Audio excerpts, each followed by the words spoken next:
The U.S. hockey team lost to Canada 4-3. No, 3-2 in overtime. Um, Canada, which will soon be our 51st state. I don't know if we really want that. I mean, don't we have enough frozen tundra in Green Bay, Wisconsin, or somewhere up in Minnesota? I think we do. So why would we want Canada? I'm not too sure. But hey, you got to have change in life, right? So maybe Canada might, well, whatever. The United States lost 3-2 to the Canadians in the, what is it, the Four Nation Championship. That's right, the Four Nation Championship that they had. That there was a little break in between the National Hockey League, and we have four nations: Sweden, Finland, Canada, and the United States playing this Four Nation tournament. And the United States lost. Why? I want to know why. Can anybody call in and tell me why they lost? I mean, how do you lose the Canadians? I mean, I know it's their national sport. I know they have nothing else besides that. They don't have football, not really. They don't have baseball, not really. They don't have basketball, no. No, nobody's running track and field in Canada. Hockey's it. But how? How did the USA lose to these guys? And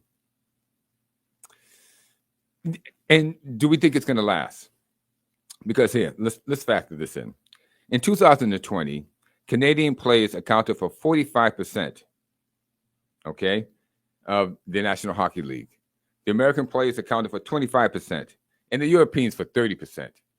Now, Canada was dominant back in the 20s and 30s and 40s and 50s, and you know, everyone remembers the Montreal Canadiens and Maple Leafs, you know, just rolling roughshod over the American public. I mean, especially the Bruins. But it's not going to last. I mean, we Americans have to claim our dominance in hockey. And I think it's going to happen because in between 2020 and 2024, it's changed.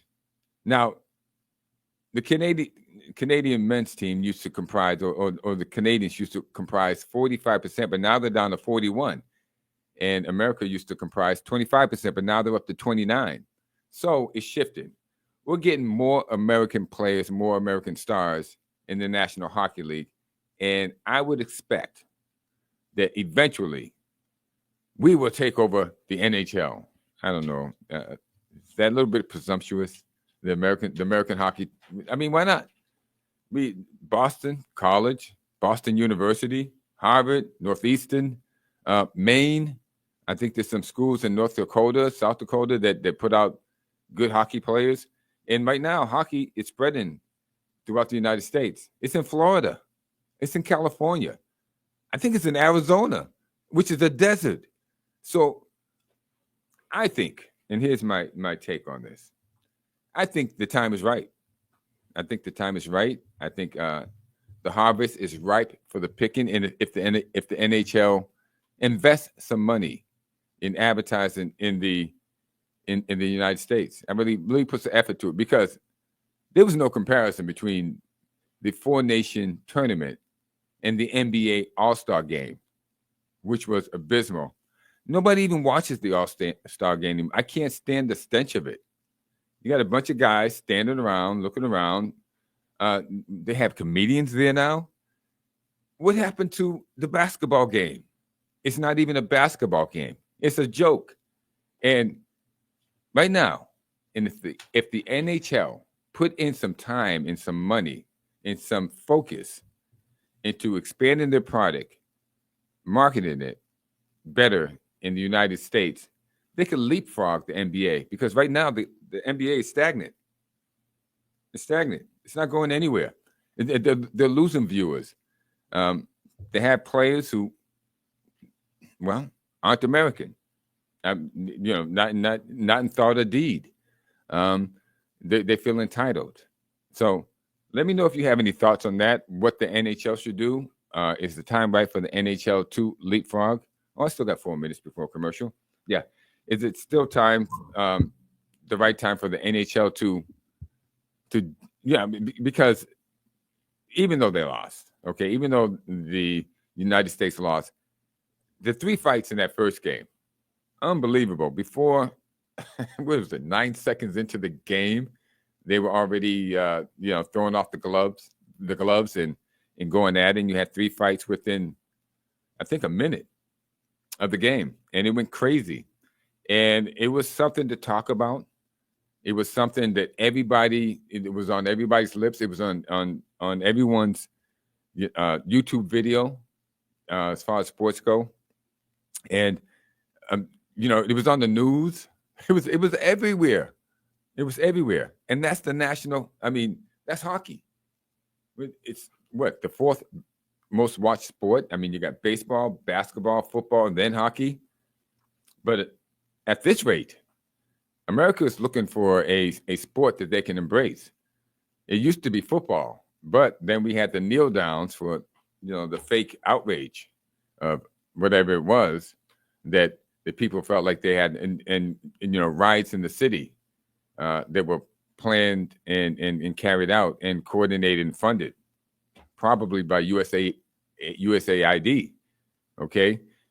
Nothing that's been going on in the United States as far as protests over the last 20 years has been organic. It's all been paid and funded by our government money. So right now, America is looking for a sport that's